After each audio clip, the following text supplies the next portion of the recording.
2019 সালে আলজেরিয়ার ইমাম ওয়ালিদ মিসাসের বিখ্যাত ভিডিও ক্লিপটির কথা অবশ্যই মনে আছে। তারাবির নামাজ পড়ানোর সময় একটি বিড়াল তার কাঁধে উঠে বসে। বিরক্ত না হয়ে পরম মমতায় নামাজের মধ্যেই বিড়ালটিকে কাঁধে উঠতে সাহায্য করেন ইমাম ওয়ালিদ। কিছুক্ষণ খুনসুটির পর কাঁধ থেকে নেমে যায় বিড়ালটি।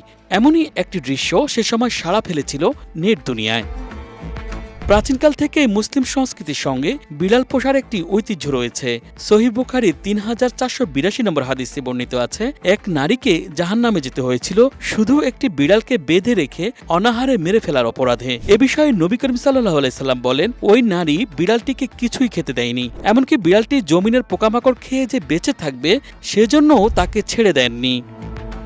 সাহাবী আবু হুরায়রা রাদিয়াল্লাহু তাআলা আনহু বিড়াল ছানার বাবা নামে পরিচিত। আসল নাম আব্দুর রহমান হলেও বিড়ালের প্রতি মমতার কারণে তার এই উপনাম দেন মহানবী সাল্লাল্লাহু আলাইহি সাল্লাম। তিনি প্রায়ই বিড়াল ছানা নিয়ে মসজিদে নববীতে অবস্থান করতেন। বিড়ালদের প্রতি তার মমতা ছিল সম্পূর্ণ আলাদা। সাহাবী আবু হুরায়রা বিড়াল লালন পালন করতেন এবং ছোট বিড়াল ছানাকে নিজের সঙ্গেই রাখতেন।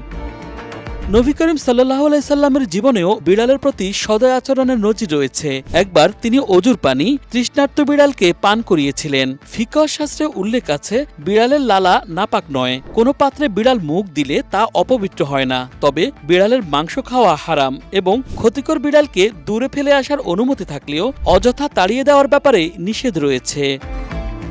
ইসলামী সংস্কৃতিতে বিড়াল শুধু পোষ্যই নয়, বরং দায়িত্বেরও প্রতীক। মক্কা মদিনার মসজিদে আজও বিড়ালরা নিশ্চিন্তে ঘুরে বেড়ায়। তুরস্কের আয়া সোফিয়া মসজিদের বিখ্যাত বিড়ালগুলো পর্যটকদের নজর কাড়ে। ঘরে বিড়াল পোষাকে ফেরেশতা বা সৌভাগ্য আসার কারণও মনে করেন অনেকেই।